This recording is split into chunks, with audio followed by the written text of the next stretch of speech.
August 9, 2026, Radhakundam. And we're having Bhakti Sandarbha classes continuing. Book by Jiva Goswami, translated by Sri Satyanarayan Das Babaji Maharaj of Jiva Institute. We were discussing over some time about how conditioned soul receives bhakti, and we find that he only gets bhakti from a devotee, basically.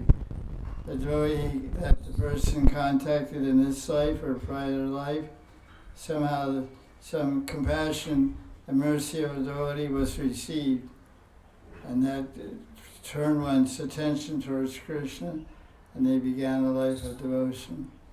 So he's still discussing this point. I made the point that, because you can ask, why doesn't Krishna give mercy? And the answer was given that there's two types of empathy. One's called cognitive empathy, one's called affective empathy. So cognitive empathy means Krishna, Bhagavan, is aware that the conditioned souls are suffering, but he doesn't feel it. So how does that work? That's what Jiva Goswami says. He's aware, so because he's aware, he inspires and directs his devotees to help sincere people that turn towards God for relief from their distress or misery or poverty or curiosity or whatever. So he's going on to say, this is on shade 181 now we're on, and Bhakti Sandarbha. If a devotee empathizes with, they're in the kitchen on top of the spices, by the water.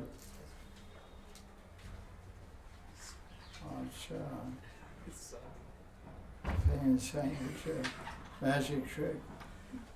Make a rabbit disappear. What? See what? See is marble? It's not there, right?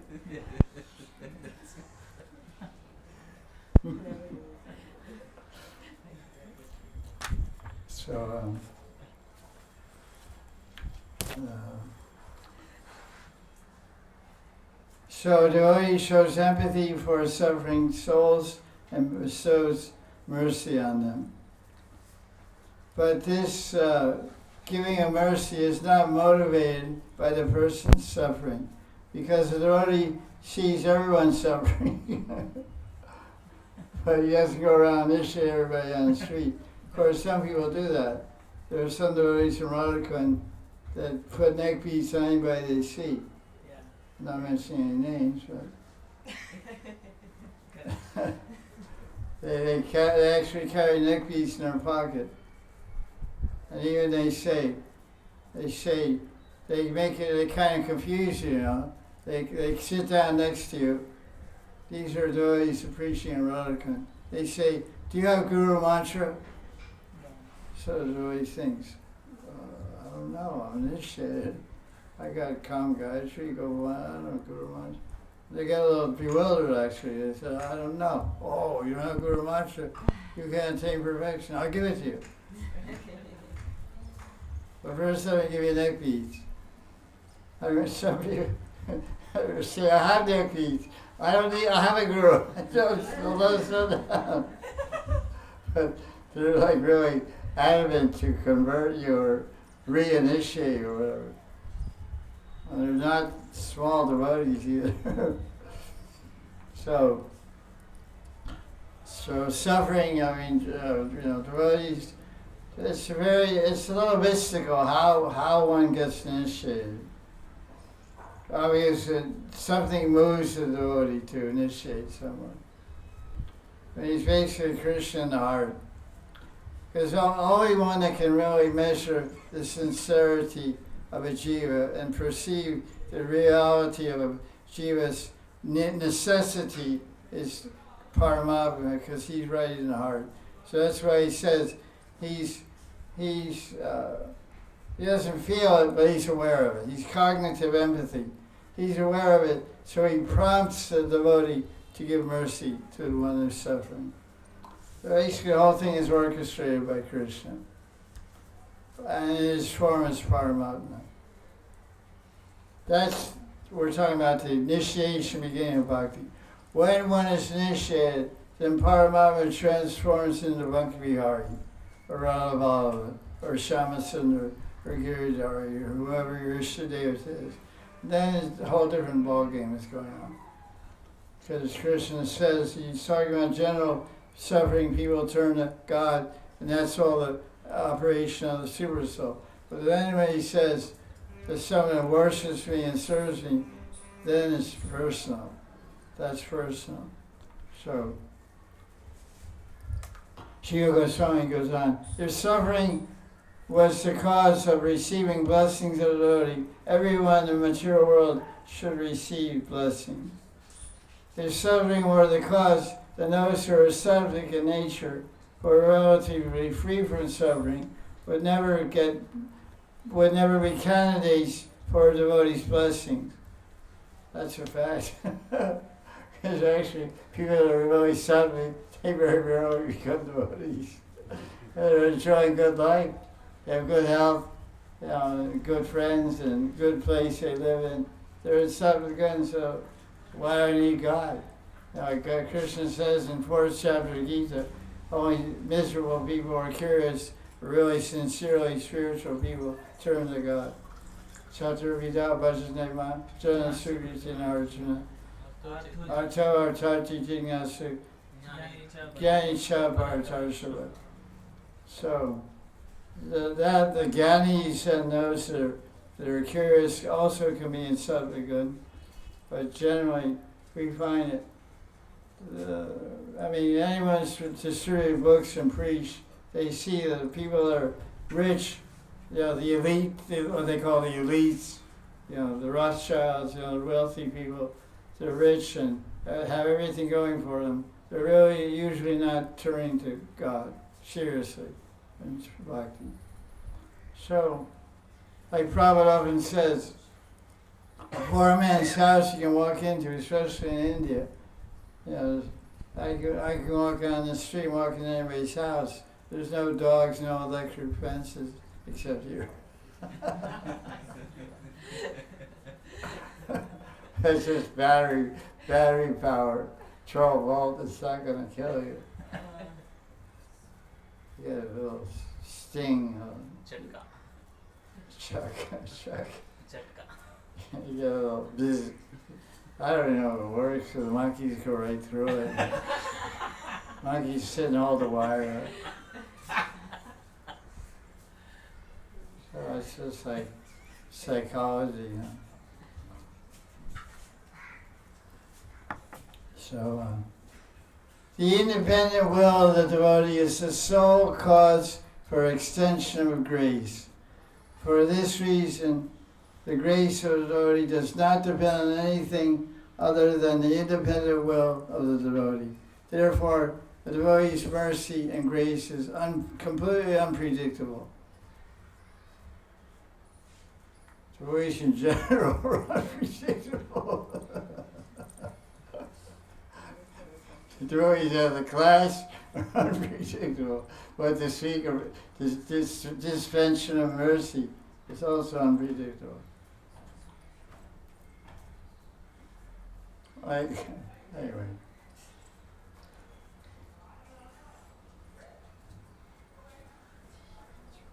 It's all divine, actually. The whole exchange of this element of bhakti is a gift from the spiritual world.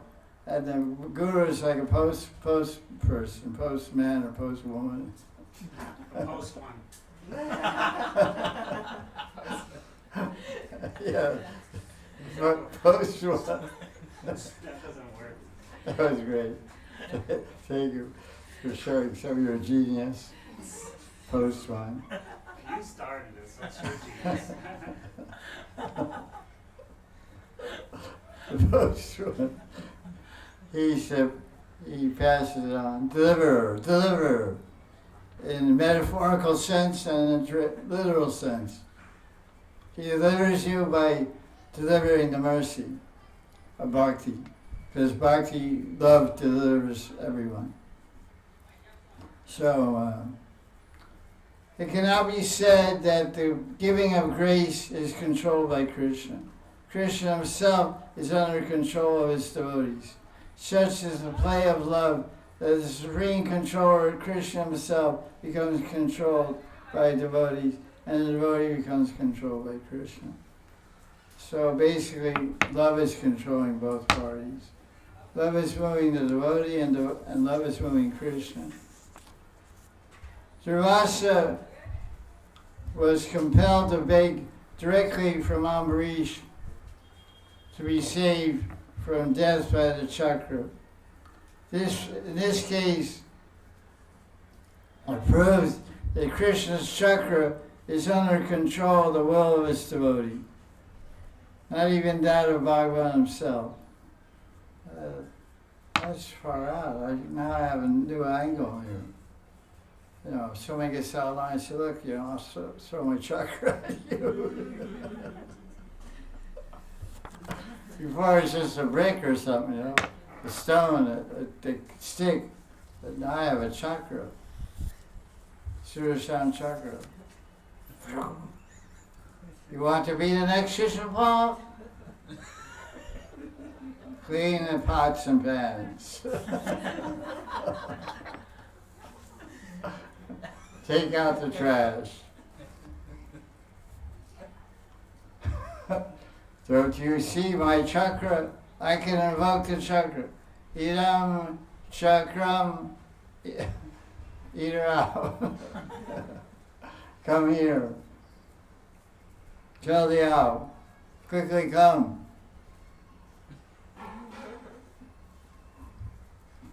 So above, so below.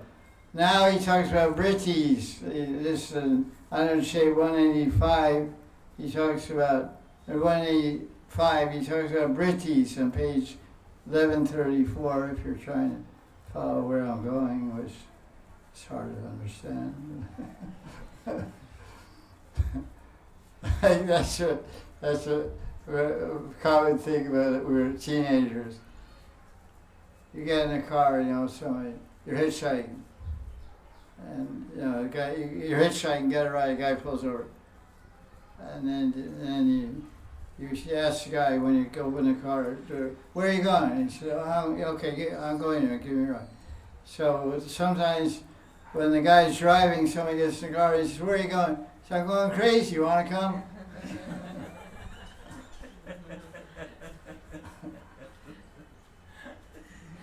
Okay, off you go. Once anyway, forget about that. Who cares about that? It's ancient history, and like cavemen, who cares about cavemen? So the mind is transformed. The mind, this is interesting, transformed. So the mind is a shapeshifter. Yeah.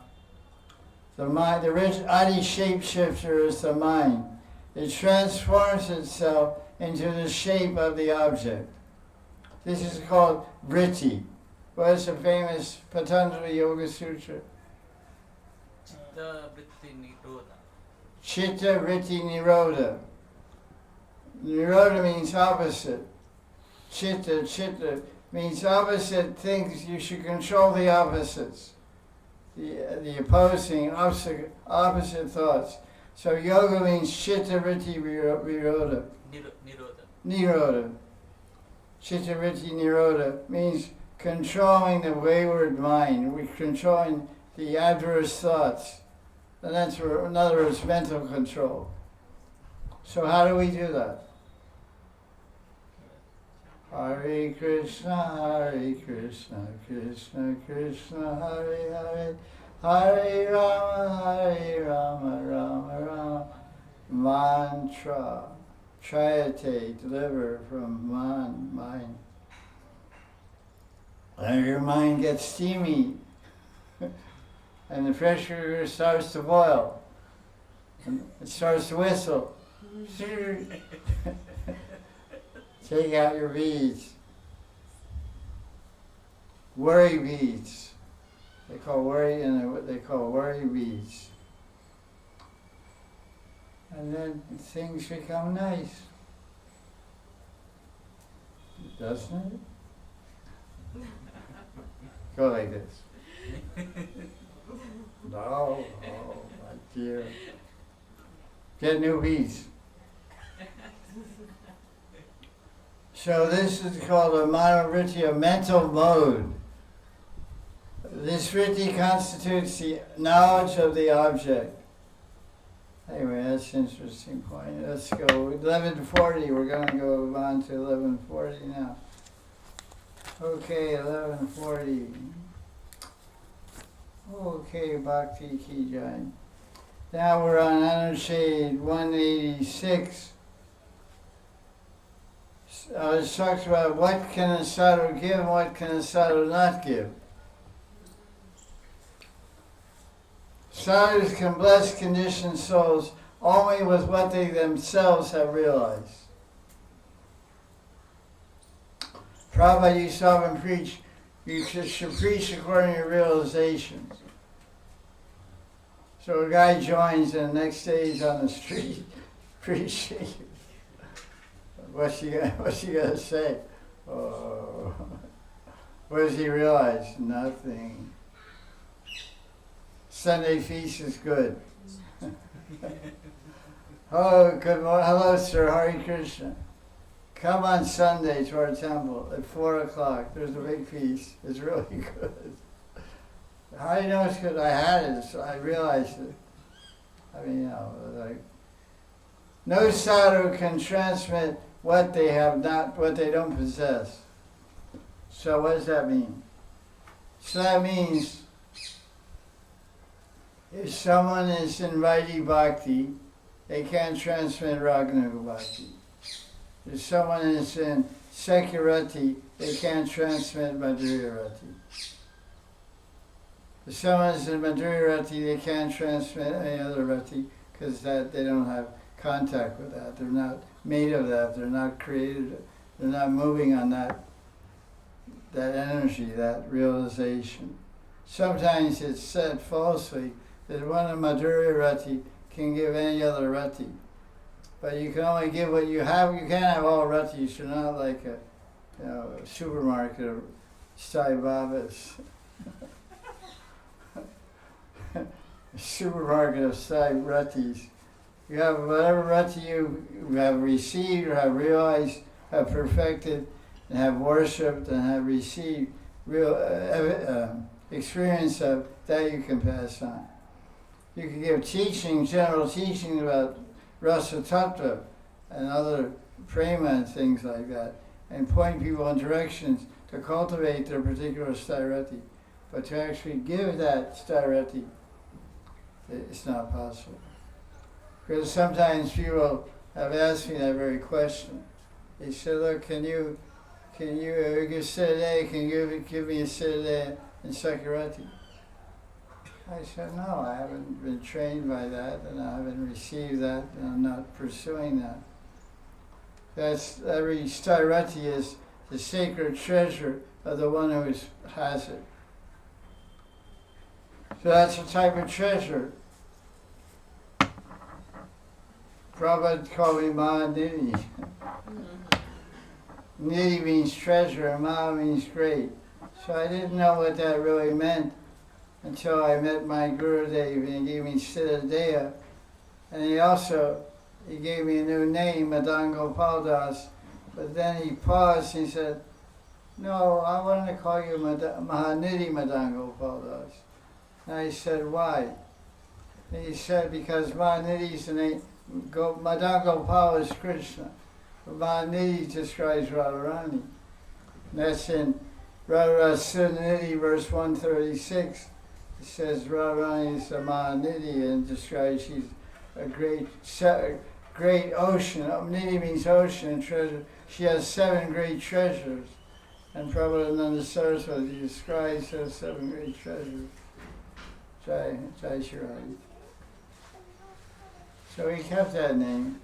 And so when I got my sthirati and my Siddhadeya, and I understood that Prabhupada understood where I was going. I was going to receive a great treasure, so he predicted it. Because generally the name of one indicates something about the person in Vedic culture. Parikshit was called Parikshit because he saw Vishnu in the womb of his mother, Uttara. And when he came out, he wanted to find and see that person. So he was looking and examining everywhere to find that person he saw in the womb. So he was named Parikshit because when his Jyotishi did his chart, he saw this person is going to examine everything and look for Krishna everywhere, look for Vishnu everywhere. So he should be called Parikshit because Parikshit means examine. So Prabhupada giving me the name Mahanidhi, this guy is going to get a great treasure. So that I got part of that treasure. It's a treasure because Madan means a treasure box. Treasury. Treasury means gold, diamonds, rubies, pearls. So the treasure I have received by my Guru's grace is the Stairati of Madhurati and Siddhadeya, and some inspiration and power to also give that to others by the mercy of Diksha Parampara. So now he talks about, let's see, the next page, 740. Now he talks about, he talks about this, I guess that's coming out, yeah. He talks about Jiva Muktas and stuff like that. Talks about this, because this, Anuच्छeda 186 talks about different states of liberated personalities. Because in 187, he starts describing about siddhas. Everyone's siddha Krishna's Bhava. So what is a siddha? How many types of siddha are? What is the definition of siddha? How many types are there? So first he talks about liberated person. Muktanam, liberated. One can be a muktanam, liberated, even though residing in a material body, when one becomes free from all bodily identification. Jiva mukta. So you're a jiva soul, but you're liberated. You're liberated while living. So there's a difference between a jiva mukta and a siddha. What's the difference? Siddha means bhakta and jivan mukta means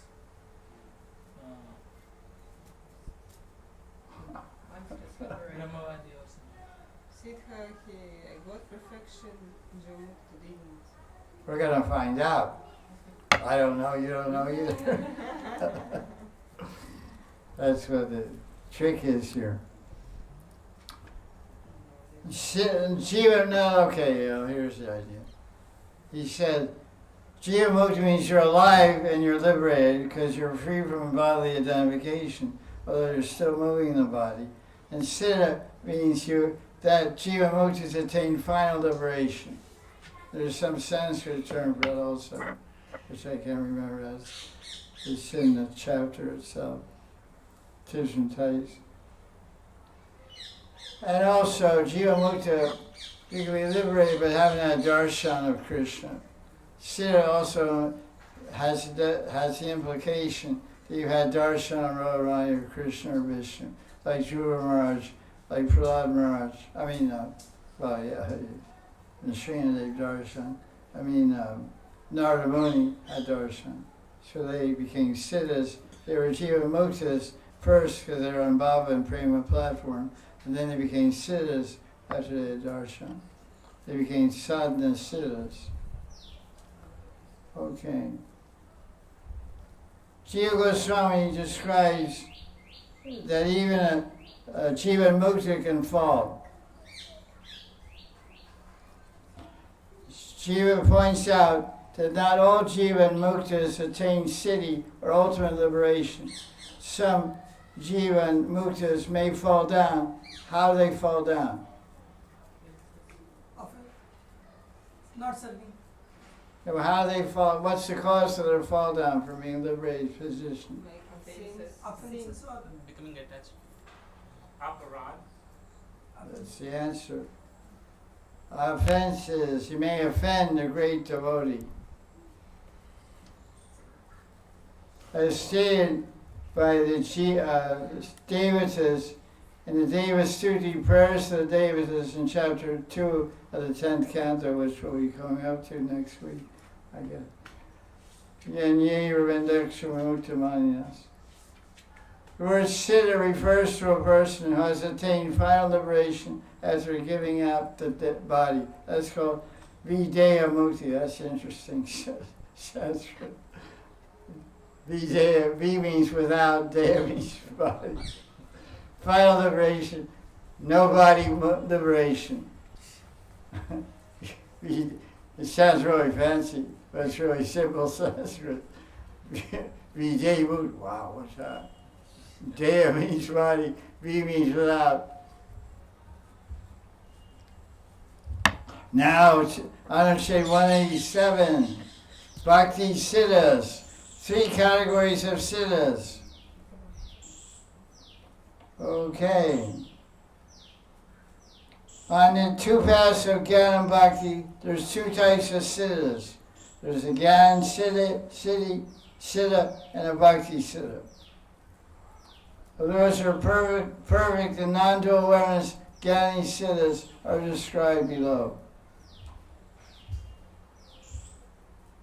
So, they're like out of the body. Good for them.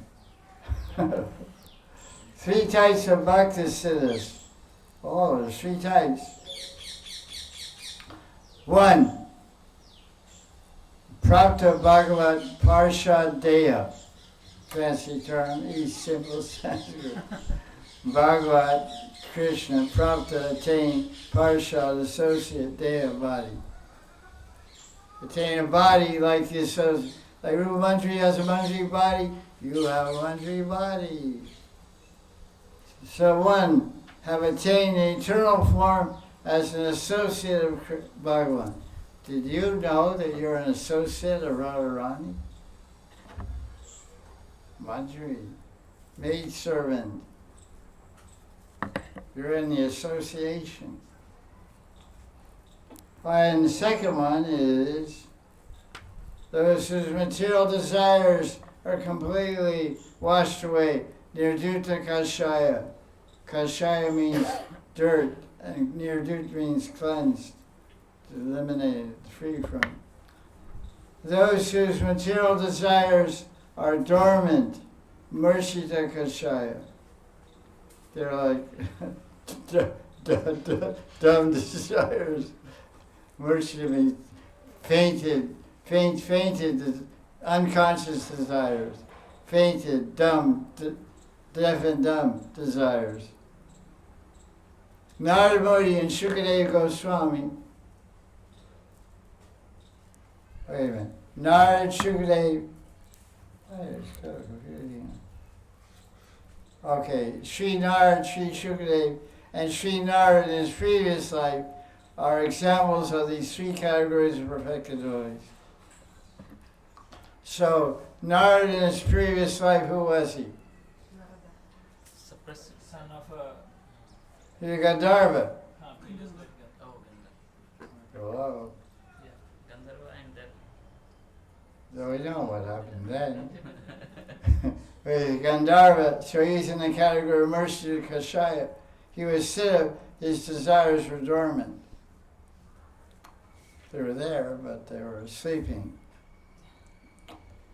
The example of Narada as a Siddha who attained the eternal form associate, Prapta Parshadeya, is in the 1st canto of Bhagavatam, chapter 629.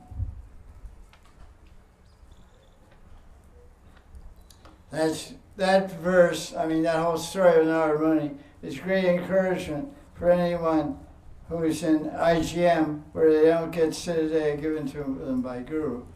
Because Narada Muni, he got Diksha from a Guru, he got Diksha mantra, he did practice Vaidhi Bhakti, he attained Prem, he had darshan of Vishnu, and Vishnu brought his spiritual body at death.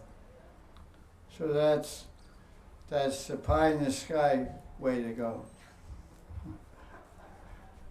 gator pie from the spiritual sky at death. Or you can just go to the guru and he'll bring the pie down. Bring the pie down and throw it in your face. Boom, cream pie. There you go. I was endowed with an associate, a body like a servant of Krishna. Bhava Parsha Rupam. A Shuddha Sabda, pure transcendental body. All my actions, my material body fell off, disappeared. So he gave up one and got a new one. Gave up a whole one and got a spiritual one.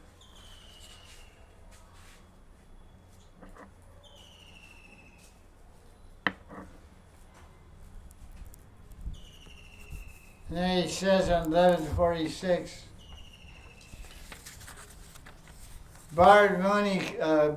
King Bard can also, for his canto, can also be an example of someone who had some Murchita Kashaya. He had some covering of sattva gun in the form of desire to protect and nurture another living being, which was in his prarabdha karma, was latent in him.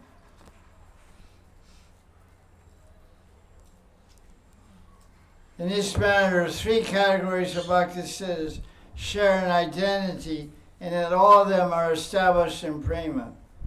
So that's very interesting. You can have prema and still have some contamination.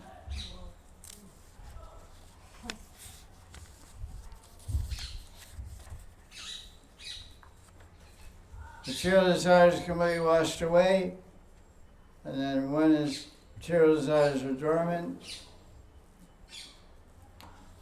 and one is has got an associated body. It's the one who has attained a body of associate of Krishna has the best form of prema. So even in prema, there's different degrees. Pretty interesting. How many degrees of prema are there in the spiritual world? How many levels of prema in the spiritual world? 7. Snehamaana Pranya. What are they? Snehamaana Pranya. Raga, Anuraga, Bhava, Maha. There's 9 levels of bhakti. And what are the 9 levels of bhakti? Shraddha, Sadhu Sangha, Bhajana Kriya, Anartha Nivritti, Nishta, Ruchi, Asakti, Bhava, Prema. Right. So then when you get to the spiritual world, there's also levels of prema. Sneha, Man, Pranaya, Rag, Anurag, Bhav, Mahabhav, Madan, like that. So prema has different categories. Bhagavad Parshat, Prapta Prema, Nirduta Kashaya Prema, Murchita Kashaya Prema. You can see the science of bhakti is pretty complicated. Direct vision, Sakshatkara of Krishna, is the fulfillment of human life. In spite of this, however, even this direct vision, the deeper a devotee's experience of Bhagavan's essential nature is the ultimate object of love. So the more that what he's saying, it's a little complicated language, the deeper one's love is, the more profound the darshan is. Without experiencing Krishna's essential nature as the ultimate object of love, even if you see him directly, it's as good as no vision at all, Jiva Goswami said. Such vision is comparable to tasting sugar candy when the tongue is infected with jaundice. You're eating sugar, but you can't taste sweet. So you're seeing sweetness personified. Madhurya Rupa Krishna, Madhurya Bhagavan Sri Krishna, but you can't taste the sweetness. Certainly it's a great reward, and you'll attain praying by that. It says in some, I forget where, if you have darshan radharani, you'll get prema. Then he quotes the verse from 5th canto. Rishabhati's teaching. As long as prema for Krishna doesn't manifest, a person cannot be liberated from connection to the material body. So there you have it. Gotta get that prema. Not easy. All right, in 1151.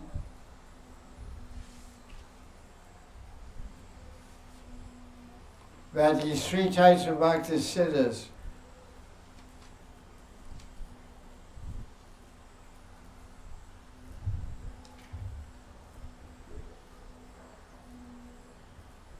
So there's 3 types of personalities who attain perfection in bhakti.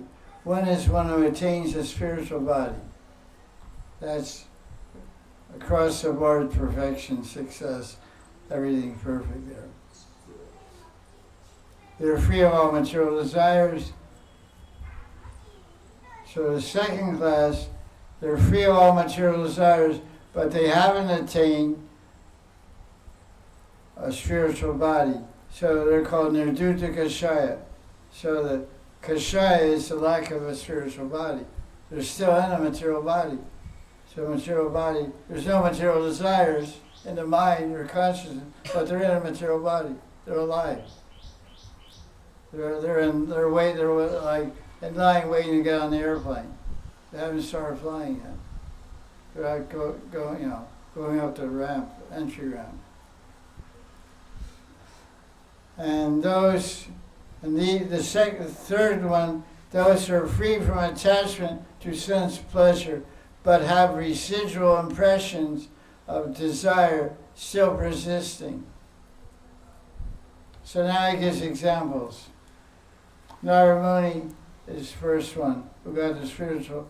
He was blessed by the rishis to get bhakti, and then he got a spiritual body at the end. Jiva Goswami is an example of the second one. He was liberated, he had no material desires, but he didn't have a spiritual body either. So he's still embodied.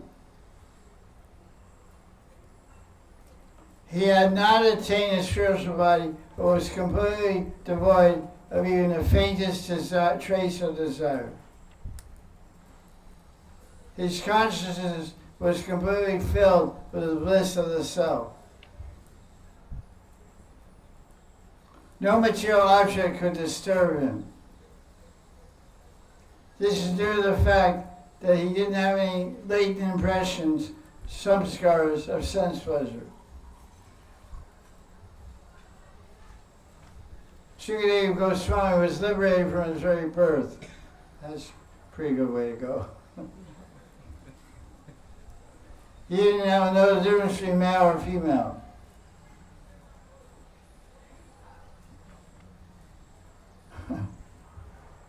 So the Swarga Devis who saw him pointed this out to Vyasadeva, because Shukadev walked by the lake. They were bathing. They were bathing. He didn't even look. They were naked also, and bathing in the lake. And Shukadev didn't even notice. He didn't have any interest or attraction. And Vyasadeva came, and when the girls saw Shukadev, they didn't cover themselves. They saw he's like somewhere else, you know. He's it's like not in this world, which he wasn't. He wasn't in the world of duality. He was merged in non-dual reality, Brahman. But when Vyasadeva walked behind him, chasing him, that they covered themselves. And they said that time. And Vyasadeva knows that. Why did you cover when my son went by? But they say, you see a distinction between men and women. So, but your son, his vision is pure. He doesn't make a distinction. So that was a good slap. The Swargavasi gave a good slap to Vyasati. Your son's liberated, you aren't. Yeah. But why Gopika with themselves? As Krishna is supreme and he has no any duality and he's like kind of person who is above all these conceptions. They covered themselves. So someone asked the question, why did gopis cover themselves when Krishna stole their saris? Because Krishna is Brahman personified. Not in Vrindavan. Krishna, a lusty teenager in Vrindavan. Don't try to make him God. Parabrahman doesn't enter Vrindavan. God-free zone. It's a God. Yeah, God, you got too cool with it. God-free zone. Someone said that. Brahman free. God-free zone. So he was in Nara Leela, human like Leela, and they were shy, and he was lusty, and so they used their hair and their hands to cover their essential parts. Let's say, at least he for Krishna. For Krishna's naughtiness. The cause of his naughtiness. Anyway. There's a big difference between Sukadeva and Krishna. He's absorbed in Brahman, and Krishna is absorbed in Radharani. So, she was there also, she was also bathing that day. She came on the Purnima they invited Radharani to join them on the last day.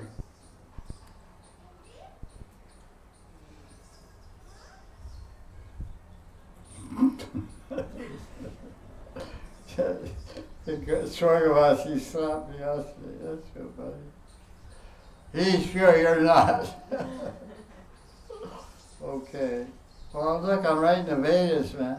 Okay, do it, but don't.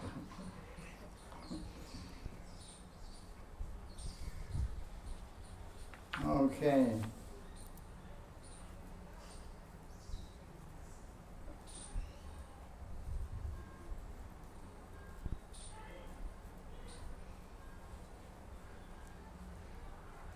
Ordinarily, people consider direct darshan of Krishna to be the highest attainment on the path of bhakti.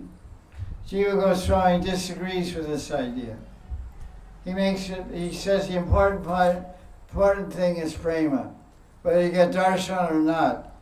The same Jiva Goswami says, when you get to the level of Baba Bhakti, you become eligible for darshan.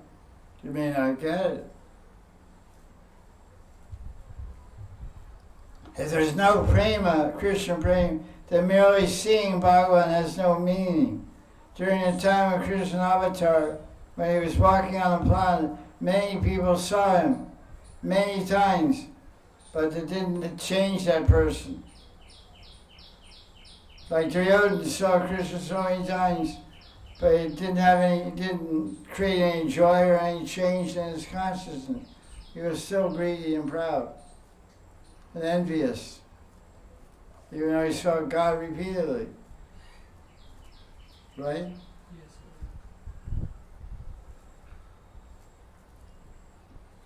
This type of seeing inanimate, what Sanatana Das Babaji calls inanimate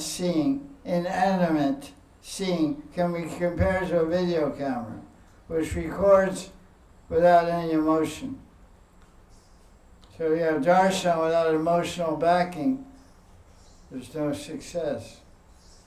Emotion means love. Jiva Goswami says, seeing Krishna without the perception that Krishna is the object of love is like tasting rock candy when you have jaundice. Tasting sugar when you have disease, you can't taste sugar. Jiva concludes that one that attains perfection, the realization of Krishna, according to the level of their love. The deeper the prema, the greater the realization. The devotee endowed with such prema sees Krishna, is superior to one who has prema and has not had a vision of Krishna. That's pretty obvious.